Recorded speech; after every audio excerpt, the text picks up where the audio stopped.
see in LA? I mean, it felt great. Grew up watching Pac-12 football and just college football in general, and to actually be a part of something like that was something I'll never forget, and it was great. Had the family down there, so it was a great all-around experience for me. How many folks did you have down there? 10 in total. So, yeah, they came in a pack, and it was great.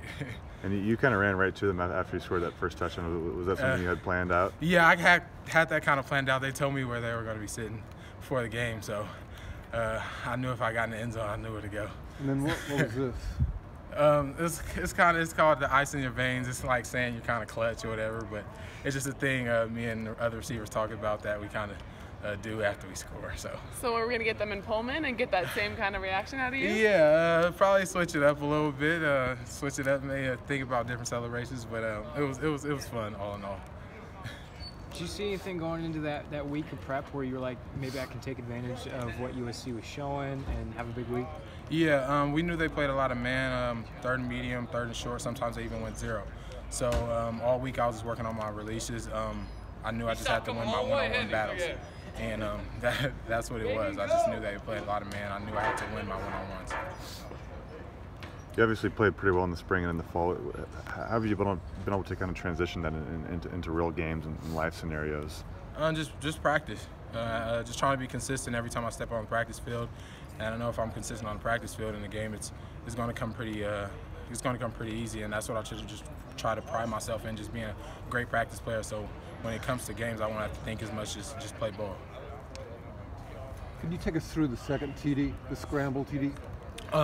Well, I had a route on the backside, and it didn't come to me right away.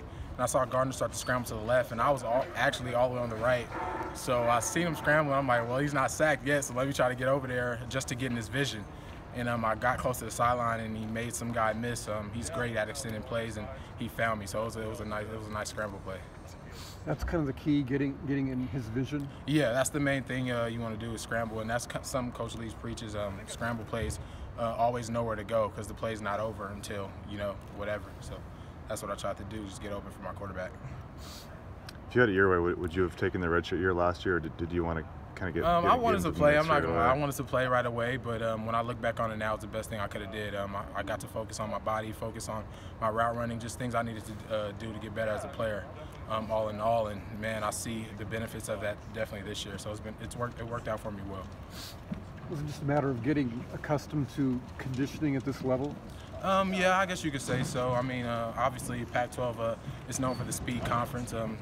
Many people call it that, and I guess you could say I got a lot more condition this year, and I could see that on the field during games too. So it benefited me well.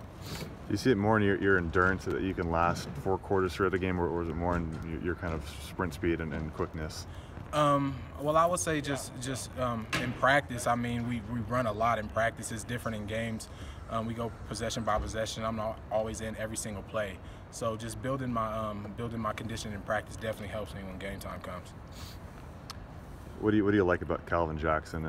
You kind of played a little bit 2 games ago, and you obviously have a lot of depth at that position, but he seems like someone who can make plays. Yeah, no. He's definitely he's a great player. He could do a lot of things for our offense. He's good with the ball after he catches it, and he has great hands. Definitely, he has great hands, and he's going to look to see a lot of PT coming up. So, but he's a great player. He's been doing a lot of great things for us. Did you watch the TV show? Oh yeah, I always bug him about it. I'm like, dude, were you that guy on Last Chance U? And he gets mad at me because he knows that I know that, but I just bug him about it all the time. He's like, get out of here, but it's all fun and games. That's my guy. Is he still hearing that? It's been kind of a few months since it aired. Not as much. Now when the players say it or coaches say it, it's just all jokes because we know. I mean, when he first came in, it was like, oh, talk to him about it, but now it's just all jokes. How does the team bounce back after a close loss on the road against a tough Pac-12 opponent? I mean, you just gotta trust what the coaches are teaching all throughout the week. I mean, it was a tough loss, but at the end of the day, we have to move on, and we're focused on Utah right now and preparing as best we can for them, so we could be in the best position to win. So yeah. Utah's, I think, #1 in the country in passing defense. What do they do so well? Well, they're just great all around. Safeties, corners, D-line, linebackers, they just do it well. So we know this whole week we just got to lock in every practice play, take it one day at a time. do our job all across the board, and we should be fine. Anything else for Easop?